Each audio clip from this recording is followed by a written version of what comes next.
பஞ்சத்தின் உச்சகட்டத்திற்குள் காசா நுழைகிறது என்கிறது பாலஸ்தீன விடுதலை அமைப்பினுடைய சுகாதார பிரிவு இன்றைக்கு வெளியிட்டிருக்கக்கூடிய அறிக்கையில. PLO ஃபதாஹ் அமைப்பு சார்பாக இன்றைக்கு பேசியிருக்கக்கூடிய அவர்களுடைய ஒரு அதிகாரி என்ன சொல்றாருன்னா, மஹ்மூத் அப்பாஸ் தன்னுடைய துணை ஜனாதிபதியாக அல்லது துணை தலைவராக ஹுசைன் அல் ஷேக்கை தான் தேர்ந்தெடுப்பார். இஸ்ரேல் 3 விதமாக பாலஸ்தீனத்தை கையாளுகிறது அப்படிங்கிறாரு.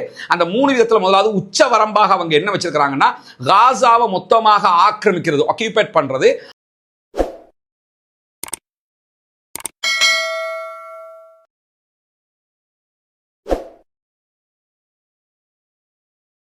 அஸ்ஸலாமு அலைக்கும் வரஹ்மத்துல்லாஹி வபரகாத்துஹு. பேரன்பிற்கினிய சகோதர சகோதரிகளை நம் அனைவர் மீதும் ஏக இறைவனுடைய அமைதியும் கருணையும் உண்டாகட்டுமாக என்கிற உயரிய பிரார்த்தனைகளோடு 568வது நாளாகவும் காசாவிலும் காசாவையொட்டிய பாலஸ்தீன பெருநிலப்பரப்பிலும் என்னவெல்லாம் நடக்கிறது என்கிற செய்திகளைத்தான் இன்னைக்கும் நம்ம பார்க்க இருக்கிறோம். இன்றைய நிகழ்வை பொறுத்தவரையில காசாவில் நடக்கிற சம்பவங்களை ஒட்டி காசாவுக்கு ஆதரவாக யமன்ல இருந்து இஸ்ரேலுக்கு எதிரான தாக்குதல்களை நடத்தக்கூடிய ஹூத்திகள் அல்லது அன்சாருல்லா இயக்கத்தினர் இன்றைக்கு இஸ்ரேலுடைய F-35 விமானங்கள் நிறுத்தப்படக்கூடிய விமான தளத்தின் மீது உச்சகட்டமான தாக்குதல்களை நடத்தி இருக்கிறார்கள். அந்த செய்திகள் என்ன என்பதை எல்லாம் பார்ப்பதற்கு முன்பதாக இன்றைக்கு இதுவரை கடந்த 24 மணி நேரமாக இஸ்ரேல் காசா மீது நடத்தி இருக்கக்கூடிய பயங்கரமான தாக்குதல்கள்ல கிட்டத்தட்ட 17 அப்பாவிகள் கொல்லப்பட்டிருக்கிறார்கள், ஷஹீதாகி இருக்கிறார்கள் என்கிற செய்திகளோடு 23க்கும் மேற்பட்டவர்கள் படுகாயம் அடைந்திருக்கிறார்கள் என்கிற செய்திகள் வெளியாகி இருக்கக்கூடிய நேரத்தில் பஞ்சத்தின் உச்சகட்டத்திற்குள் காசா நுழைகிறது என்கிறது பாலஸ்தீன விடுதலை அமைப்பினுடைய சுகாதார பிரிவு இன்றைக்கு வெளியிட்டிருக்கக்கூடிய அறிக்கையில.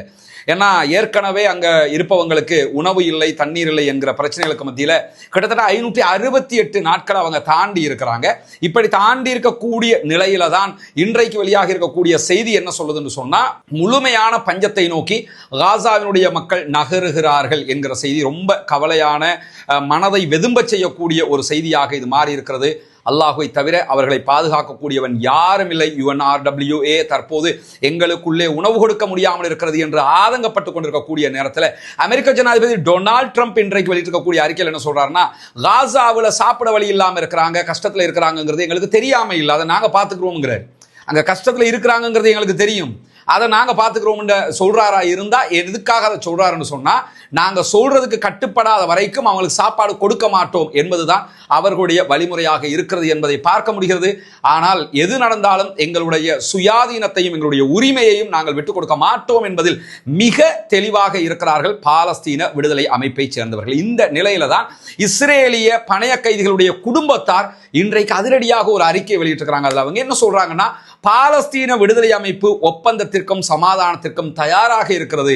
ஆனால் இஸ்ரேலிய பிரதமர் பெஞ்சமின் நெத்தன்யாகு தான் முழுவதுமாக தன்னுடைய அரசியல் ஆதாயத்திற்காக அப்படி ஒரு சமாதானம் வந்துவிடக் கூடாது என்பதில் குறியாக இருக்கிறார் என்று இன்றைக்கு அறிக்கையாகவே வெளியிட்டாங்க. இன்றைக்கு மேரிவ் செய்தித்தாள் இஸ்ரேலுக்குள்ள நடத்தி இருக்கக்கூடிய ஒரு கணிப்பீட்டின் பிரகாரம் இஸ்ரேலியர்களில் 72% மேற்பட்டவர்கள் ஒரு சமாதானத்திற்கு செல்வதற்குத்தான் நாங்கள் தயாராக இருக்கிறோம், இனிமேல் யுத்தம் வேண்டாம், இது எல்லையற்ற யுத்தமாக இருக்கிறது என்கிற நிலைப்பாட்டில் இருக்கிறார்கள் என்கிற ஒரு கருத்து கணிப்பும் வெளியாகி இருக்கிறது. எனவே இஸ்ரேலிய பொதுமக்களை பொறுத்தவரை தொடர்ந்து அவர்கள் இஸ்ரேலிய அரசாங்கத்திற்கு எதிராக இருக்கிறார்கள் என்பதை நம்ம பார்க்க முடிகிற அதே நேரத்தில் இன்றைக்கு வெளியாகி இருக்கக்கூடிய செய்திகள்ல இன்னும் ஒரு முக்கியமான செய்தி என்னன்னா, வெஸ்ட் பேங்க் ஆளக்கூடிய மஹ்மூத் அப்பாஸினுடைய PLO இருக்கிறாங்களா இல்லையா, அந்த PLO ஃபதாஹ் அமைப்பு சார்பாக இன்றைக்கு பேசியிருக்கக்கூடிய அவர்களுடைய ஒரு அதிகாரி என்ன சொல்றாருன்னா, மஹ்மூத் அப்பாஸ் தன்னுடைய துணை ஜனாதிபதியாக அல்லது துணை தலைவராக ஹுசைன் அல் ஷேக்கை தான் தேர்ந்தெடுப்பார் என்று அறிவித்திருக்கிறார். நம்ம ஏற்கனவே 3 நாளைக்கு முன்னாடி பேசின வீடியோல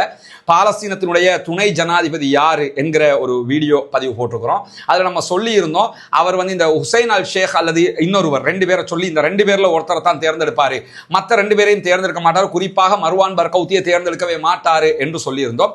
அந்த அடிப்படையில் இன்றைக்கு வெளியாக இருக்கக்கூடிய அறிவிப்புல மிக தெளிவாக ஹுசைன் அல் ஷேக் தான் அவர்கள் தேர்ந்தெடுப்பார்கள் என்கிற செய்திகள் வெளியாகி இருக்கு. இன்னைக்கு அனடோலு நியூஸ் ஏஜென்சி இந்த செய்தியை உறுதிப்படுத்தி இருப்பதை நம்ம பார்க்க முடிகிற அதே நேரத்தில் இஸ்ரேலோடு ஒரு விரிவான ஒப்பந்தத்தை நாங்கள் மேற்கொள்வதற்கு தயாராக இருக்கிறோம், அது தொடர்பான பேச்சுவார்த்தைகளுக்காக கெய்ரோவுக்கு வந்திருக்கிறோம் என்று பாலஸ்தீன விடுதலை அமைப்பினுடைய தலைவர்கள் இன்றைக்கு அறிவித்திருக்கிறார்கள். கத்தார்ல இருந்து அவங்க ஈஜிப்ட் கெய்ரோவுக்கு வந்திருக்கிறாங்க. பாலஸ்தீன விடுதலை அமைப்பினுடைய தலைவர் ஹலீல் அல் ஹையா அவர்களுடைய தலைமையில் தான் அந்த குழு வந்திருக்கிறது. இன்றைக்கு அவர்கள் கெய்ரோவினுடைய அதிகாரிகளை சந்தித்து பேசி இருப்பதாகவும் நாளை மறுதினம் ஆகிய நாட்களிலும் இந்த பேச்சுவார்த்தைகள் தொடர இருப்பதாகவும் ஒரு புதிய சமாதான முன்மொழிவு அது எப்படி இருக்கும் என்று பேச இருக்கிறோம் என்று சொல்லியிருக்கிறார்கள். குறிப்பாக மிக தெளிவாக அவங்க இன்னைக்கு என்ன அறிவிச்சிருக்கிறாங்கன்னா, பணைய கைதிகளை நாங்கள் விடுவிக்கிறதுக்கு தயாராக இருக்கிறோம், பாலஸ்தீனத்தை விட்டு மொத்தமாக இஸ்ரேல் போய்விட வேண்டும், எங்களுடைய உரிமைகளும் எங்களுக்கு தேவையானவைகளும் கிடைக்க வேண்டும், கிடைக்காத பட்சத்தில் நாங்கள் இதை விடவே மாட்டோம், இது தொடர்ந்துகிட்டே இருக்கும், பிரச்சனை எங்களுக்கு இல்லை உங்களுக்கு தான் சொல்லியிருக்கிறார். ஏன்னா உங்களுக்கு தான் தேவையான ஆட்சியை காப்பாற்றிக்கிறேன்னு இப்படி பல பிரச்சனை இருக்குது, எங்களுக்கு அப்படி ஒன்றும் கிடையாது, ஒண்ணுமே இழக்கிறதுக்கு இல்லைங்கிறவனுக்கு உரிமை மட்டும்தான் தேவைங்கிறவனுக்கு இதெல்லாம் பிரச்சனையே கிடையாது என்பதைத்தான் அவர்கள் சொல்லாமல் சொல்லி இருக்கிறார்கள். இந்த நிலையில தான் இன்றைக்கு இஸ்ரேல் தொடர்பான மிக முக்கியமான பாலஸ்தீன எழுத்தாளரும் ஆராய்ச்சியாளருமாக இருக்கக்கூடிய அல் ஜைத்தூனா ஆய்வுகள் மன்றத்தினுடைய பொது இயக்குநராக செயல்படக்கூடிய முஹ்சின் சாலிஹ் அவர்கள் ஒரு அழகான ஒரு செய்தியை சொல்லியிருக்கிறாரு. அந்த செய்தி நம்ம இந்த இடத்துக்கு தெரிஞ்சு கொள்ள வேண்டியிருக்கு. என்னன்னா, இஸ்ரேல் 3 விதமாக பாலஸ்தீனத்தை கையாளுகிறது அப்படிங்கிறாரு.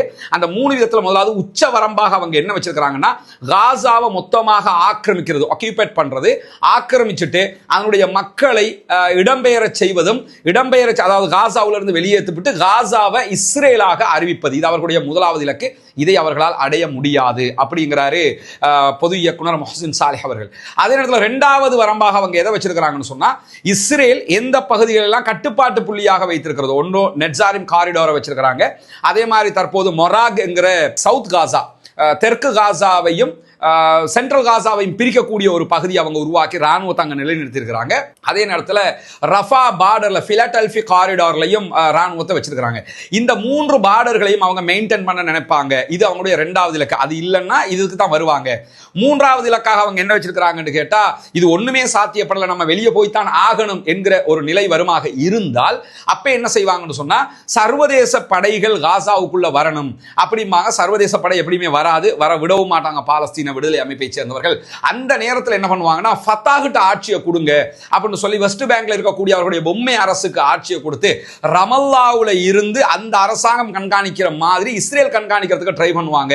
ஆனா இந்த 3மே நடக்கிறதுக்கு சாத்தியம் இல்லை அப்படிங்கிறாங்க. ஏன்னா யுத்தம் ஆரம்பிச்சு இன்னைக்கு 568வது நாள் தாண்டி கொண்டிருக்கக்கூடிய நேரத்தில் கூட பாலஸ்தீன அரசாங்கத்தை, காசாவினுடைய பாலஸ்தீன விடுதலை போராளிகளுடைய அரசாங்கத்தை அகற்ற முடியாமல் இருக்கிறதுல இருந்து மொத்த தோல்வி இஸ்ரேலுக்கு இருக்கிறது என்பதை நம்ம புரிஞ்சுக்கிறோம்னு சொல்லி இன்றைக்கு அல் ஜைத்தூனா ஆய்வுகள் மன்றத்தினுடைய பொது இயக்குநராக செயல்படக்கூடிய முஹ்சின் சாலிஹ் அவர்கள் மிக அழகான ஒரு அறிக்கை வெளியிட்டிருக்கார். ஒரு பலஸ்டைனுடைய பிரபலமான ஒரு எழுத்தாளராகவும் செயல்படுகிறார். இந்த நேரத்தில் தான் இன்றைக்கும் டெல் அவீவ்ல இஸ்ரேலுடைய ஜனாதிபதி இல்லத்துக்கு முன்பதாக நூற்றுக்கணக்கான மக்கள் திரண்டு நின்று யுத்தத்தை உடனே நிறுத்துங்க, பணைய கைதிகளை மீட்டு கொண்டு வாங்க என்கிற ஆர்ப்பாட்டங்களையும் நடத்தி கொண்டிருக்கக்கூடிய நேரத்தில் இன்றைக்கு 2 விதமான வீடியோக்களை பாலஸ்தீன விடுதலை அமைப்பு வெளியிட்டிருக்கிறாங்க.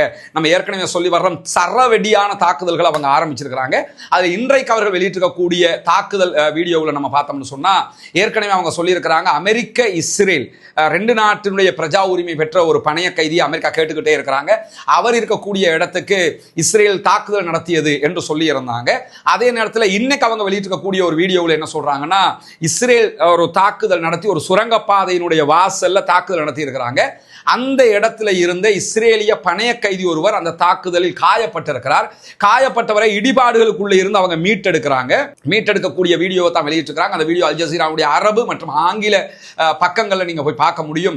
நிறைய அவங்க என்னென்ன பேஜ் வச்சிருக்காங்களோ எல்லா பேஜ்லயும் அந்த வீடியோ வெளியிட்டிருக்கிறாங்க. அந்த வீடியோவில் அவர் இடிபாடுகளுக்குள்ள இருந்து அவரை காப்பாற்றி எடுக்கிறாங்க. அவர் சுவாசிக்கிற விதமாக சுவாசிக்க கஷ்டப்படுறாரு. ஆக்சிஜன் அந்த சுவாசிக்கிற கருவிகள் எல்லாம் அவங்க வைக்கிறாங்க. இதுல இருந்து என்ன கவனிச்சுக்கிறீங்கன்னா, பணைய கைதிகளை வச்சுக்கிட்டு இருக்கக்கூடிய எல்லா இடத்துலையும் அவங்க இதெல்லாம் வச்சுக்கிட்டு தான் இருக்கிறாங்க.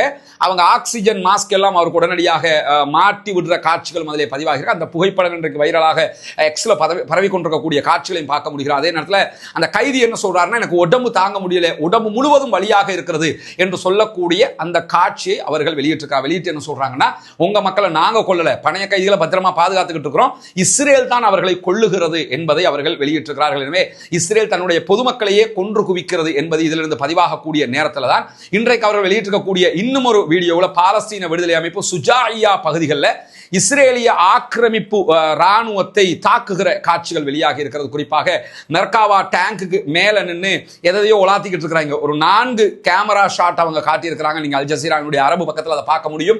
அதுல எப்படி காட்டுறாங்கன்னு சொன்னா 4 கேமரா ஷாட் அவங்க காட்டுறாங்க. 4 கேமரா ஷாட்லையும் அவங்களை கண்காணிக்கிறாங்க. அவன் என்ன நினைச்சிட்டு இருக்காங்கன்னா காசா நம்மள்ட்ட நாம தான் உள்ள நிக்கிறோம்னு நினைச்சிட்டு இருக்காங்க. இவங்க அசால்ட்டா அதை கண்காணிச்சுக்கிட்டு இருக்கும்போது மெர்காவா டேங்குக்கு மேல 2 பேர் தடுமாறிக்கிட்டு இருக்காங்க. சம்திங் ஏதோ வேலை செஞ்சுக்கிட்டு இருக்காங்க. அதுல ஒருத்தனுக்கு அட்டாக் பண்ணும்போது அவன் கீழே விழுகிறான். தாக்குதலுக்குள்ளாகி அவனை காப்பாத்துறதுக்கு எங்கிருந்து ஒருத்தன் மேல ஓடி வர்றான். அவன் வராம இருந்திருந்தா அவன் தப்பிருப்பான் என்ற அளவுக்கு இருக்குது. அவன் ஓடி வரும்போது அவனுக்கு அட்டாக் பண்றாங்க. அவன் தலைகீழாக மெர்காவா டேங்குக்குள்ளேயே கால் வெளியே தெரிகிற அளவுக்கு உள்ள விழுந்துடுறான். இந்த மாதிரியான ஒரு காட்சி அதிலே பதிவாகி இருக்கிறது.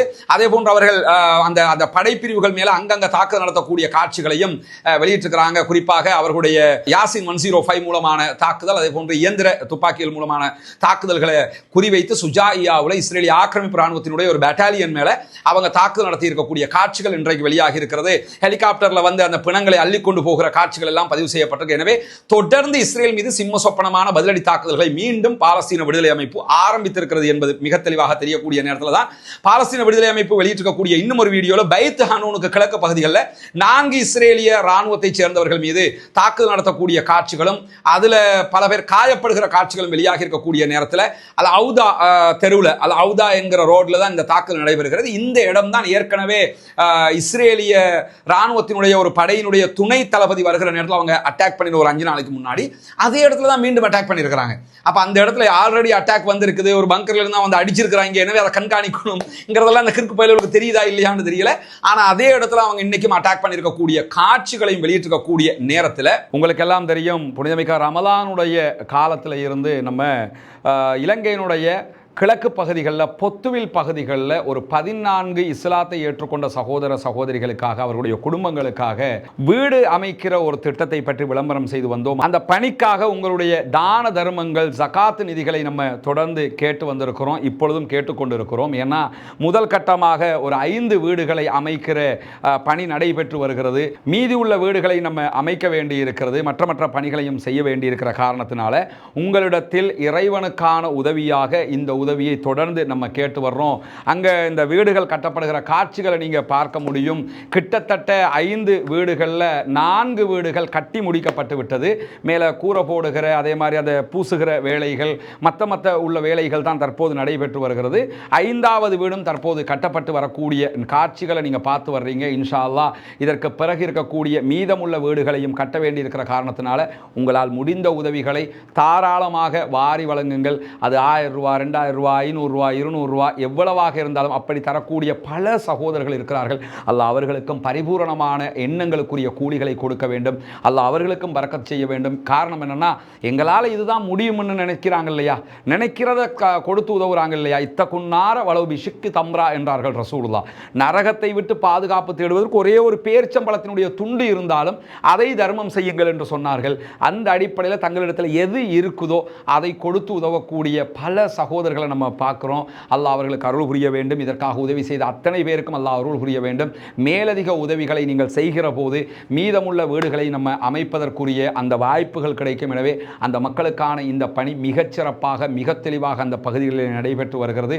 எனவே அந்த பணியை முடிப்பதற்காக உங்களுடைய உதவிகளை முன்னால் தெரிகிற நம்முடைய வங்கி கணக்கிலக்கத்திற்கு நீங்கள் வாரி வழங்க முடியும். வெளிநாடுகளிலிருந்து இந்த வங்கி கணக்கிலக்கத்திற்கு பணம் போட முடியாது என்று சொல்லக்கூடியவர்கள் முன்னால் தெரிகிற வாட்ஸ்அப் மற்றும் தொலைபேசி இலக்கத்திற்கு நீங்கள் தொடர்பு கொள்ளுங்கள். அது பற்றிய விவரங்களையும் உங்களுக்கு வழங்குவதற்கு நாம் தயாராக இருக்கிறோம். நம்முடைய எண்ணங்களை இறைவன் பரிபூரணமாக ஏற்றுக்கொள்வானாக. அந்த மக்களுக்குரியது அந்த மக்களுக்காகவே போய் சேர வேண்டும் என்கிற அடிப்படையில் இந்த பணிகள் முன்னெடுக்கப்படுகிறது.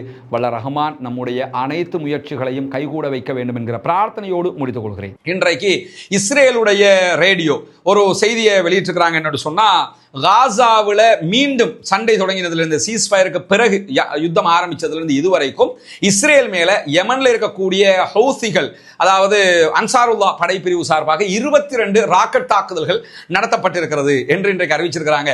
பரவாயில்லை, இப்பயாவது ஒத்துக்கிட்டாங்களே. அவங்க 22ல 100 கணக்கு அடிச்சுக்கிட்டு இருக்கிறாங்க. 22 அடிச்சிருக்கிறாங்க என்ன சொல்லி இன்னைக்கு அவங்க அறிவிச்சிருக்கிறாங்க. இல்லைன்னா 2 தான் வந்துச்சு 1 தான் வந்துச்சும்பாங்க. இப்போ 22 என்று ஒப்புக்கொண்டிருக்கிறார்கள். அவர்கள் மீது ஹைப்பர்சோனிக் பாலிஸ்டிக் ஏவுகணை தாக்குதல்கள் நடத்தப்பட்டிருக்கு. இதுல அவங்க ஏவுகணை தான் 28 சொல்லியிருக்கிறாங்க. எத்தனை ட்ரோனுங்கிற செய்தியெல்லாம் சொல்லலை. இது இன்னைக்கு அவங்க வெளியிட்டிருக்கக்கூடிய ஒரு செய்தி. இதை தாண்டி இன்றைக்கு ஹூதிகள் வெளியிட்டிருக்கக்கூடிய ஒரு முக்கியமான செய்தி இருக்கிறது. என்னன்னு சொன்னா, காசா மீதான யுத்தத்தை பொறுத்தவரையில காசாவில் இஸ்ரேல் தாக்குதல்களை நிறுத்துகிற வரைக்கும் எங்க மேல எவ்வளவு அழிவு வந்தாலும் நாங்க இஸ்ரேல் அட்டாக் பண்றதை நிறுத்த மாட்டோம் அப்படின்னு சொல்லி அன்சாருல்லா இன்றைக்கு மிக தெளிவாக அறிவித்திருக்கிறது மட்டுமல்லாம, இன்றைய தினம் இஸ்ரேலுடைய அஷ்கலான் பகுதிகளுக்கு தாக்குதல்களை நடத்தி இருக்கிறார்கள். 2 இலக்குகள் மீது ட்ரோன் தாக்குதல் நடத்தி இருக்கிறோம் என்று சொல்லியிருக்கக்கூடியவங்க USS ஹாரி ட்ரூமன் என்கிற அமெரிக்காவினுடைய விமானம் தாங்கி கப்பல் மீதும் இன்றைக்கு நாங்கள் பாலிஸ்டிக் ஏவுகணை தாக்குதல்களையும் ட்ரோன் தாக்குதல்களையும் நடத்தி இருக்கிறோம் என்கிற செய்திகளையும் வெளியிட்டிருக்கிறாங்க. இந்த செய்திகளை தாண்டி ஸ்பெஷல் நியூஸ் அதல்ல, இது ஸ்பெஷல் தான். ஆனா இதோட ஸ்பெஷல் நியூஸ் என்னன்னு சொன்னா, அவர்கள் இஸ்ரேலுடைய நார்த்ல இருக்கக்கூடிய நெகோ பாலைவனத்தில் இருக்கக்கூடிய நவாத்திம் விமானப்படை தளத்தை ஹைப்பர்சோனிக் பாலிஸ்டிக் ஏவுகணை மூலமாக குறி வைத்திருக்கிறோம், குறி தவறாமல் அட்டாக் ஆகி இருக்கிறது என்கிற செய்திகளை சொல்லியிருக்கிறாங்க. இந்த நெகோ பாலைவனத்தில் இருக்கக்கூடிய நவாத்திம் இராணுவ மையத்தில் தான் ஏற்கனவே காசாவில் இருக்கக்கூடிய மருத்துவமனையினுடைய ஷிஃபா மருத்துவமனையினுடைய டிரெக்டர் அவங்க அபு சஃபியா அவர்கள் அங்குதான் வைக்கப்பட்டிருக்கிறார்கள் என்று சொல்லப்படுகிறது. சிறை வைக்கப்பட்டிருக்கிறார்கள். அங்க ஒரு சிறைச்சாலையும் தனியாக வச்சிருக்கிறாங்க. அங்கதான் சிறை வைக்கப்பட்டிருக்கிறதாக சொல்லப்படக்கூடிய நேரத்தில் தான் அங்க இருக்கக்கூடிய நவாத்திம் என்கிற இராணுவ தளம், இது நினைவிருக்கும் உங்களுக்கு, ஈரான் 2ஆம் கட்ட தாக்குதல் நடத்தும் போது இங்க தான் அவங்க மெயினா தாக்குதல் நடத்தினாங்க. இங்க F-35 விமானங்களை இஸ்ரேல் வைத்துக் கொண்டிருக்கிறது. கிட்டத்தட்ட 7 F-35 விமானங்களை அந்த தாக்குதல்ல ஈரான் அடிச்சு நொறுக்கி இருந்தாங்க. அது பெரிய இழப்பு. ஏன்னா உலகத்தில் இருக்கக்கூடிய வேகமாக குண்டு வீசுகிற விமானங்கள்ல மிக பவர்ஃபுல்லான விமானங்கள்ல ஒன்றாகத்தான் F-35 விமானங்கள் பார்க்கப்படுகிறது. F-16 விமானங்களும் அப்படித்தான் பார்க்கப்படுகிறது. ஏற்கனவே நம்ம ஒரு 3-4 நாட்களுக்கு முன்பதாக F-16 வகையான விமானங்கள் அரபு நாடுகள்ல இல்லை, F-35 இல்லைன்னு சொல்லியிருந்தோம். F-16 வச்சுக்கிட்டு இருக்காங்க. பஹ்ரைன் போன்ற நாடுகள் வச்சிருக்கிறாங்க, சவுதியும் வைத்திருப்பதாக சில சகோதரர்கள் நமக்கு அழகாக அதை சுட்டி காட்டியிருந்தாங்க. ஆனா F-35 விமானங்கள் தான் அவங்கள்ட்ட இல்ல. சவுதி அரேபியா F-35 தான் வாங்கி கொடுறதுக்கு ரொம்ப ட்ரை பண்ணினாங்க.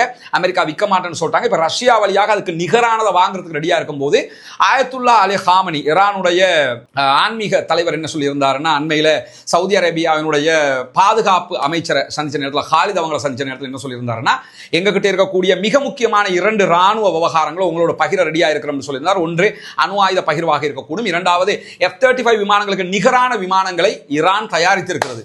அதை தர்றதாக சொல்லியிருக்கிறாரான்னு தெரியல. இந்த 2 தான் கொடுக்கிறதுக்கு வாய்ப்பு இருக்குன்னு சொல்லி அல் ஜசீராவினுடைய சர்வதேச விவகாரங்களுக்கான ஆய்வாளர் சொல்லியிருந்த கருத்துக்களை எல்லாம் நம்ம அன்னைக்கும் சொல்லி இருந்தோம். இந்த நேரத்தில் நம்ம என்ன கவனிக்கணும்னு சொல்லி சொன்னா, இந்த F-35 விமானங்கள்ங்கிறது அவ்வளவு பவர்ஃபுல்லான விமானங்கள். அதே போன்றுதான் 8B வகையான விமானங்களும் சொல்லப்படுகிறது.